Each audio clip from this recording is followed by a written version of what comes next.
আমার প্রিয় ছাত্রছাত্রীবৃন্দ, সবাই ভালো আছো তো? আশা করি সবাই ভালো আছো। আজ আমরা আবারও টেন্স সম্পর্কে আলোচনা করব। গতদিন আমরা টেন্স সম্পর্কে আলোচনা করেছিলাম। তা আমরা জানি যে ইংলিশে মোট টেন্স অর্থাৎ কাল তিন প্রকারের: প্রেজেন্ট টেন্স, পাস্ট টেন্স এবং ফিউচার টেন্স। আর সেন্টেন্স অর্থাৎ বাক্য। টেন্স এবং সেন্টেন্স কিন্তু এক নয়। টেন্স মানে কাল, সেন্টেন্স মানে বাক্য। যে অর্থ সমষ্টির দ্বারা একটি পরিপূর্ণ অর্থ প্রকাশ করে তাকে বলা হয় সেন্টেন্স বা বাক্য। যেমন, সে বিদ্যালয়ে যায়, আমি ভাত খাই, এটা হলো বাক্য।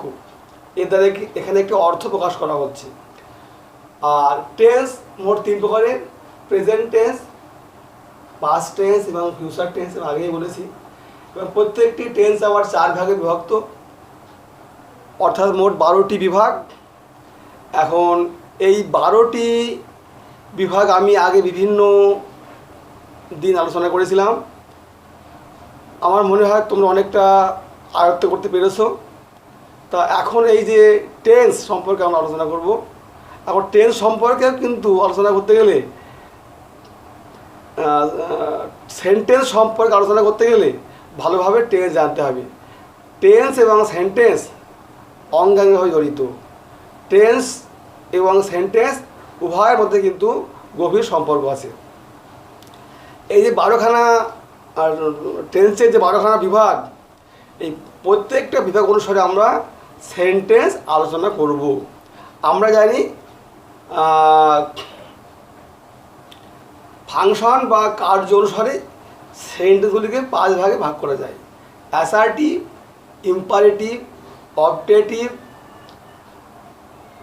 ইন্টারোগেটিভ এবং এক্সক্লামেটরি। অর্থাৎ অ্যাসার্টিভ মানে নির্দেশমূলক বাক্য, অবজেক্টিভ মানে ইচ্ছাসূচক বাক্য বা প্রার্থনাসূচক বাক্য, ইম্পারেটিভ মানে অনুজ্ঞাসূচক বাক্য, ইন্টারোগেটিভ মানে প্রশ্নসূচক বাক্য এবং এক্সক্লামেটরি অর্থাৎ আবেগসূচক বাক্য।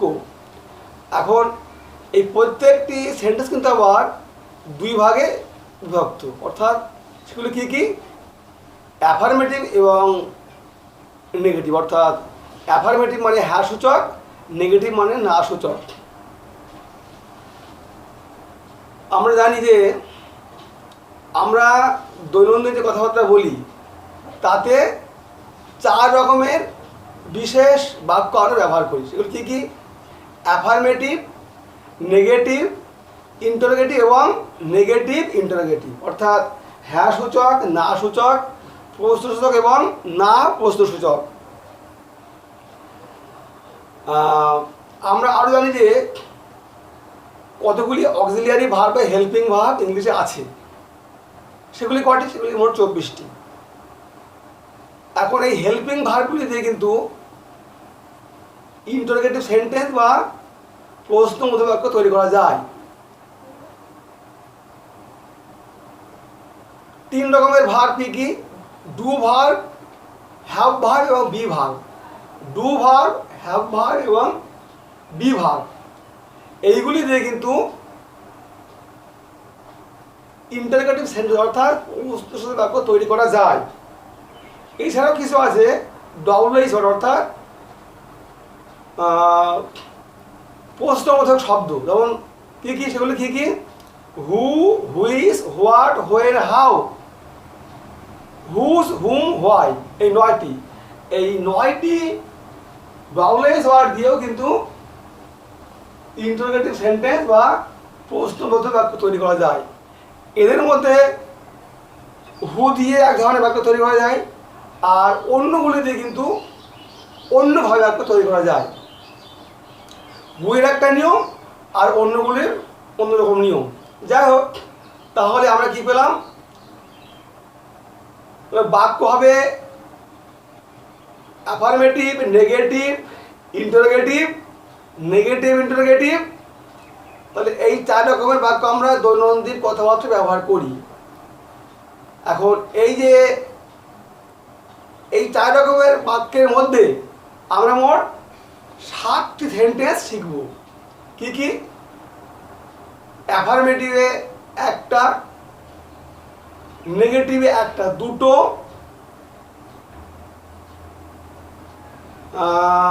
ইন্টারোগেটিভে তিনটে, পাঁচটা, আর নেগেটিভ ইন্টারোগেটিভ অর্থাৎ না প্রশ্নবোধক দুটো, মোট সাতটা। এই সাতটা করে বাক্য প্রত্যেকটা সেন্টেন্সের মাধ্যমে প্রত্যেকটা টেন্সের মাধ্যমে শিখতে হবে। সাতটা করে সেন্টেন্স প্রত্যেকটা টেন্সের যে বিভাগ তার মাধ্যমে শিখতে হবে। যার প্রেজেন্ট ইনডিফিনাইট টেন্স সাতটা হবে, প্রেজেন্ট কন্টিনিউয়াস সাতটা হবে, প্রেজেন্ট পারফেক্ট সাতটা হবে, প্রেজেন্ট পারফেক্ট কন্টিনিউয়াস সাতটা হবে। এইভাবে তাহলে কতগুলি হবে?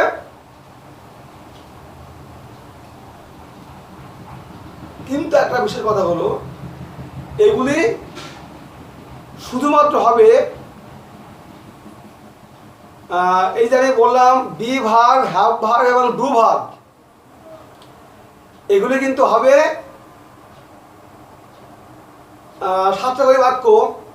কিন্তু প্রেজেন্ট ইনডিফিনাইট টেন্স এবং পাস্ট ইনডিফিনাইট টেন্সের ক্ষেত্রে কিন্তু হ্যাভ ভার্ব এবং বি ভার্ব এবং ডু ভার্ব, এখানে তিন রকমের ভার্ব আছে। তাহলে প্রেজেন্ট ইনডিফিনাইটের ক্ষেত্রে হবে 21টি, প্রেজেন্ট কন্টিনিউয়াস 7টি, প্রেজেন্ট পারফেক্ট 7টি, প্রেজেন্ট পারফেক্ট কন্টিনিউয়াস 7টি। এখন তাহলে আমরা আগের দিন আলোচনা করেছিলাম প্রেজেন্ট ইনডিফিনাইট টেন্স, আজকে আবারও আমি আলোচনা করব, সেগুলি একটু আবার সংক্ষেপে বলব। যেমন প্রেজেন্ট ইনডিফিনাইট টেন্সের ক্ষেত্রে প্রথমে ডু ভার্ব, ডু ভার্ব দিয়ে ডু ভার্ব 7টা হবে, হ্যাভ ভার্ব 7টা হবে এবং বি ভার্ব 7টা হবে। ডু ভার্ব তেমন কি বললো? আমি ভাত খাই, I eat rice, affirmative sentence, হ্যাঁ সূচক। আমি ভাত খাই না, I do not eat rice, আমি ভাত খাই না, দুটো হলো। এরপর কি আছে? প্রশ্ন অর্থাৎ ইন্টারোগেটিভ, এখানে হবে 3টি। আমি কি ভাত খাই, ডু আই ইট রাইস। এখন এই প্রেজেন্ট ইনডিফিনাইটে ডু ভার্বের ক্ষেত্রে প্রশ্ন করতে গেলে সাবজেক্টের আগে একটি ডু আসবে, ডু অথবা ডাস। থার্ড পারসন সিঙ্গুলার নাম্বার হলে ডাস, অন্য ক্ষেত্রে আমি, আমরা, তুমি, তোমরা, তারা হলে হচ্ছে ডু, আর সে, তিনি, তারা কোনো একজন ব্যক্তি বা কোনো একটি বস্তু, সেক্ষেত্রে হবে ডাস, ডাস হবে ডিওইএস। আমি কি ভাত খাই, ডু আই ইট রাইস। সে কি বিদ্যালয়ে যায়, does he go to school. তারা কি ফুটবল খেলে, ডু দে প্লে ফুটবল। তাহলে এই গেল হচ্ছে ডু ভার্বের ক্ষেত্রে নিয়ম। এখন ইন্টারোগেটিভে কিন্তু আমি বলেছিলাম মোট 3টি বাক্য তৈরি হবে। একটা হবে ডু ভার্ব দিয়ে, একটা হবে হু দিয়ে, আর একটা হবে হু ছাড়া অন্য ওয়ার্ড দিয়ে। যেমন বললো, এটা 3 নম্বর। এবার 4 নম্বর কি হবে? কে ভাত খায়, হু ইটস রাইস, বা কারা ভাত খায়, হু ইট রাইস। তাহলে এখানে হু এর পরে বসবে সেই ভার্ব, সেই মেন ভার্ব। যদি হুর দ্বারা যদি একজন ব্যক্তি বোঝায়, তাহলে মেন ভার্বের সঙ্গে এস বা এস যুক্ত হবে। হু ইটস রাইস একজন ব্যক্তি হলে, একাধিক ব্যক্তি হলে কি হবে? কারা ভাত খায়, হু ইট, ইট ইট, হু ইট রাইস, লাস্টে কোশ্চেন মার্ক। আর 4 নম্বরে, 5 নম্বর কি হবে? হু ছাড়া অন্য ওয়ার্ড দিয়ে এর প্রশ্ন করতে হবে। বললো একটা হোয়াই দিয়ে হোক, হোয়াই মানে কেন, তুমি কেন ভাত খাও, why do you eat rice, why do you eat rice. এখানে একদম প্রথমে হোয়াই বসবে, হোয়াইয়ের পরে বসবে ডু অথবা ডাস, তারপরে সাবজেক্ট, তারপরে হবে মেন ভার্ব বা মূল ভার্ব, তারপরে অবজেক্ট, শেষে কোশ্চেন মার্ক। তুমি কেন ভাত খাও, why do you eat rice. সে কেন ভাত খায়, why does he eat rice. এটা 5 নম্বরে। এরপরে কি আছে? না প্রশ্ন অর্থাৎ নেগেটিভ ইন্টারোগেটিভ। আমি কি ভাত খাই না, do I not eat rice. এটা গেল প্রোনাউন। যদি সাবজেক্টটা প্রোনাউন হয় নট কিন্তু বসবে সাবজেক্টের আগে, নট বসবে সাবজেক্টের আগে। Do I not eat rice. আর যদি সাবজেক্ট প্রোনাউন হয় তাহলে নট কিন্তু বসবে সাবজেক্টের আগে। তাহলে কি হয়তো বললো চয়ন কি ভাত খায় না, ডাজ নট চয়ন ইট রাইস, ডাজ নট চয়ন ইট রাইস। তাই গেল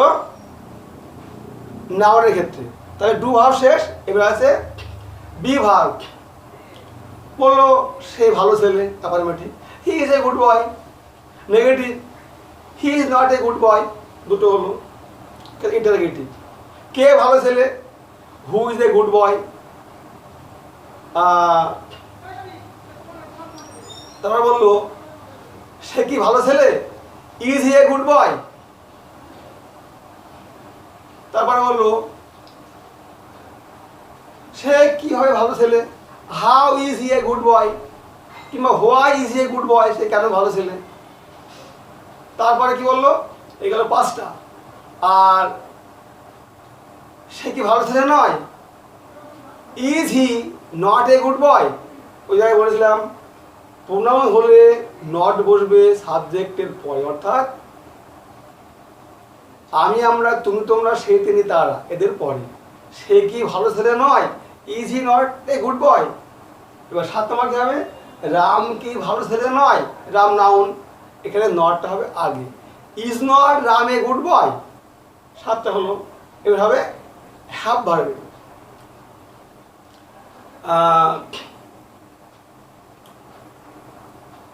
তোমার একটি বই আছে, you have a book, affirmative. তোমার কোনো বই নেই, ইউ হ্যাভ নো বুক, কিংবা you have not a book. You have no book কিংবা you have not a book, দুটো হলো। এবার কি আছে প্রশ্নবোধক, তোমার কি কোনো বই আছে, ডু ইউ হ্যাভ এ বুক। তারপরে কি আছে, কার বই আছে, হু হ্যাজ এ বুক। তারপরে বললো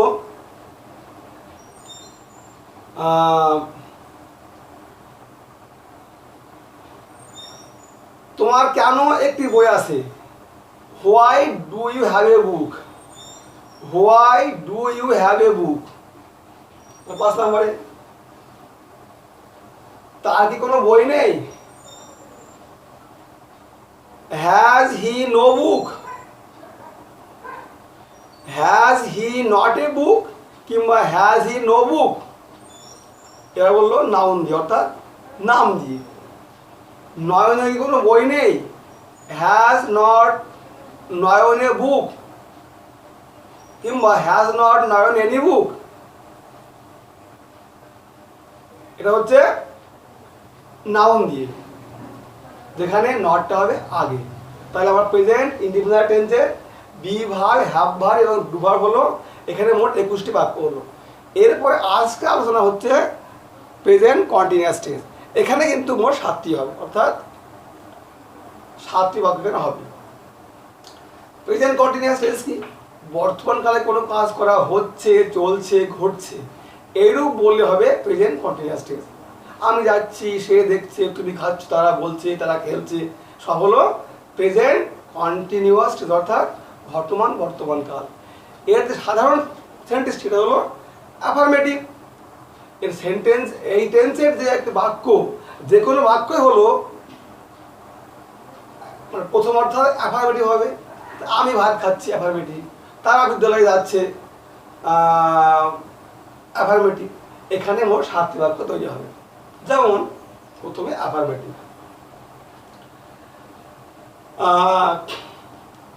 সে চিঠি লিখছে, he is writing a letter. সে একটি চিঠি লিখছে, he is writing a letter. Number 1। Number 2 কি আছে, না, অর্থাৎ নেগেটিভ। সে চিঠি লিখছে না, he is not writing a letter, he is not writing a letter. সে চিঠি লিখছে না, দুটো হলো। এরপর কি আছে, প্রশ্ন অর্থাৎ ইন্টারোগেটিভ। প্রথমে হবে হু দিয়ে, না সরি, প্রথমে হবে হচ্ছে সে কি চিঠি লিখছে, সে কি চিঠি লিখছে, is he writing a letter, is he writing a letter, এবার 3 নম্বরে। 4 নম্বরে হবে হু দিয়ে, কে চিঠি লিখছে, who is writing a letter. 5 নম্বর কি হবে, সে কেন চিঠি লিখছে, why is he writing a letter.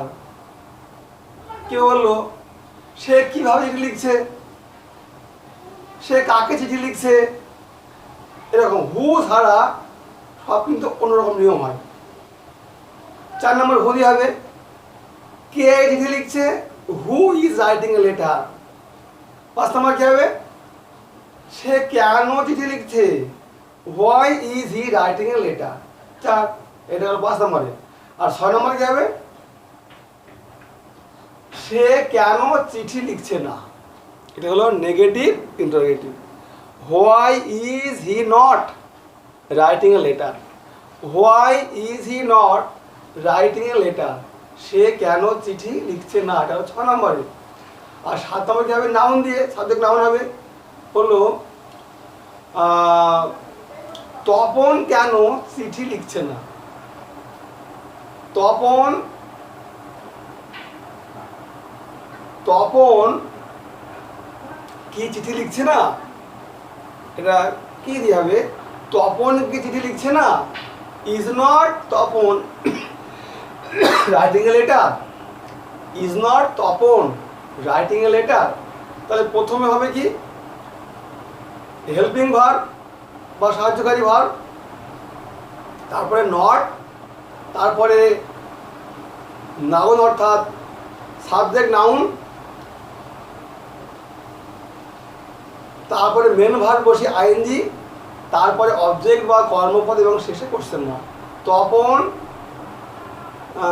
কি চিঠি লিখছে না, is not Tapan writing a letter. এই গেল হচ্ছে প্রেজেন্ট কন্টিনিউয়াস টেন্সে 7টি বাক্য। আমি আবার একবার বলে দিই খুব সংক্ষেপে। প্রেজেন্ট কন্টিনিউয়াস টেন্সে 7টি বাক্য আছে। প্রথমে হ্যাঁ সূচক, যেমন বললো তারা ফুটবল খেলছে, affirmative, they are playing football. Number 2, তারা ফুটবল খেলছে না, negative, they are not playing football, তারা ফুটবল খেলছে না। 3 নম্বর কি হবে, তারা কি ফুটবল খেলছে, এটা হলো ইন্টারোগেটিভ অর্থাৎ প্রশ্নবোধক, তারা কি ফুটবল খেলছে, আর they playing football, R they playing football. প্রথমে হবে হেল্পিং ভার্ব, তারপরে সাবজেক্ট, তারপরে মেন ভার্ব বসে আইএনজি, তারপরে অবজেক্ট, তারপরে question mark. R they playing football. 4 নম্বর হবে হু দিয়ে, কারা ফুটবল খেলছে, হু মানে কেউ হয় বা কারাও হয়, হু মানে কে অথবা কারা, কারা ফুটবল খেলছে, হু আর প্লেয়িং ফুটবল। প্রথমে হু বসবে, হু এর পরে ইজ কিংবা আর, তারপরে মেন ভার্ব বসে আইএনজি, তারপরে অবজেক্ট, তারপরে কোশ্চেন মার্ক। হু আর প্লেয়িং ফুটবল, এটা গেল 4 নম্বর। তাহলে 5 নম্বর কি হবে,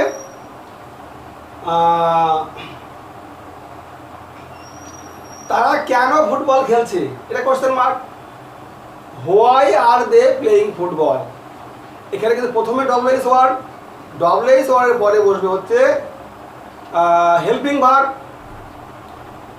অ্যাম কিংবা ইজ কিংবা আর, তারপরে সাবজেক্ট, তারপরে মেন ভার্ব বসে আইএনজি, তারপরে অবজেক্ট, শেষে কোশ্চেন মার্ক।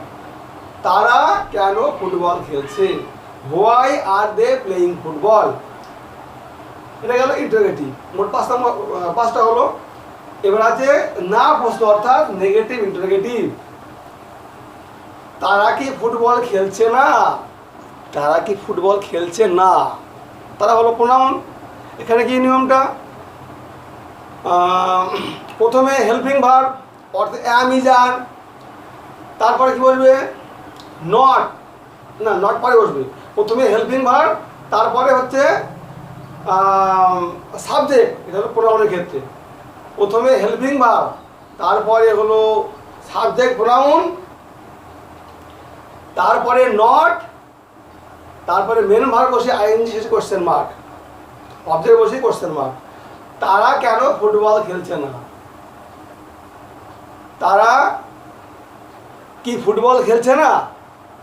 তারা কি ফুটবল খেলছে না? Are they pronoun, are they not playing football? Helping verb, pronoun অর্থাৎ সাবজেক্ট প্রোনাউন, তারপরে নট, মেন ভার্ব বসে আইএনজি, অবজেক্ট এবং কোশ্চেন মার্ক। তারা কি ফুটবল খেলছে না?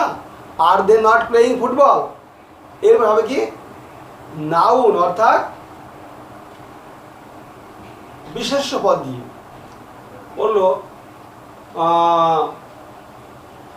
শ্যামল কি ফুটবল খেলছে না?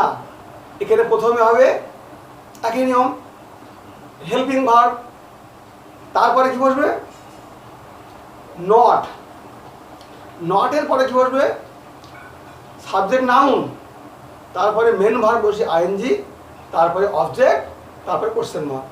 শ্যামল কি ফুটবল খেলছে না? Is not Shyamal playing football. ঠিক আছে, তাহলে আজ এখানে থাকলো। তাহলে প্রেজেন্ট ইন্ডিপেন্ডেন্ট টেন্সের 21টি এবং প্রেজেন্ট কন্টিনিউয়াসের মোট 7টি, মোট 28টি হলো। তোমরা বারবার দেখবে, বারবার প্র্যাকটিস করবে। আবারও বলি, practice makes a man perfect. তোমরা বারবার চর্চা করো। চর্চা বা প্র্যাকটিস করতে করতে কিন্তু ইংলিশ বিষয়ে পরিপূর্ণ জ্ঞান সঞ্চয় হবে। সবাই ভালো থেকো, সবাই সুখে থেকো।